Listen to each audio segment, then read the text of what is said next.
আসসালামু আলাইকুম। আপনারা অনেকে কাজ করার সময় এরকম একটু প্রবলেমে পড়েন যে পেমেন্ট অপশন থাকার পরেও পেমেন্ট অপশন এরর দেখায়। আর যদি আমরা দেখি প্লাগইন সেকশনে আমরা প্লাগইনও অ্যাড করলাম, প্লাগইনে সব কিছু সেট আপ করলাম, তারপরে আমরা এই প্রবলেমটা ফেস করি। আমাদের অনেকগুলো পেমেন্ট মেথড থাকে, আমরা জাস্ট ক্যাশ অন ডেলিভারিটা দিলেই ওটা দেখাই, অন্য দেখে না। যেখানে আমরা এখানে আমার মার্চেন্ট, পার্সোনাল অ্যাকাউন্ট সব কিছু আমি সেট আপ করলাম, তারপরে এটা দেখাচ্ছে না।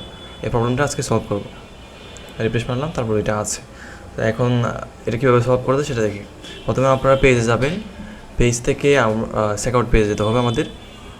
চেকআউট পেজ থেকে আমাদের আগের যে সিস্টেমটা আছে ওটা ফুললি রিমুভ করে দিতে হবে। এখন দেখেন এখানে অনেক ডিটেলস আছে, কীভাবে আসতেছে না আসতেছে অনেক কিছু আছে। এটা এইভাবেই থাকবে, কিন্তু আমরা এটা রিমুভ করে দিয়ে আমরা একটা সিস্টেম অ্যাড করে দিব, সেটা হচ্ছে একটা শর্ট কোড অ্যাড করে দিব।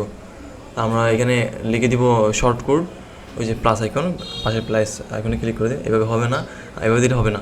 তো আমরা ডিলিট করবো, ডিলিট করে একটা শর্ট কোড নিব, প্লাস আইকনে ক্লিক করব, সার্চ দিব শর্ট কোড। আচ্ছা, দেওয়ার পর এখানে আমাদের শর্ট কোডটা প্লেস করবো, দিব ই-কমার্স চেকআউট, এই শর্ট কোডটা দিব। আমি এটা ডেসক্রিপশনে দিয়ে রাখবো, আপনারা রিফ্রেশ মারলে এটা সলভ হয়ে যাবে। এই যে দেখতে পাচ্ছেন আমাদের পেমেন্ট গেট ওটা অপশনটা অন হয়ে গেছে। এই যে বিকাশ পেমেন্ট, আমাদের ফোন নাম্বার, ট্রানজ্যাকশন আইডি আর আমাদের সব ডিটেলস। আপনারা এই সমস্যাটা এভাবেই সমাধান করতে পারেন। ধন্যবাদ।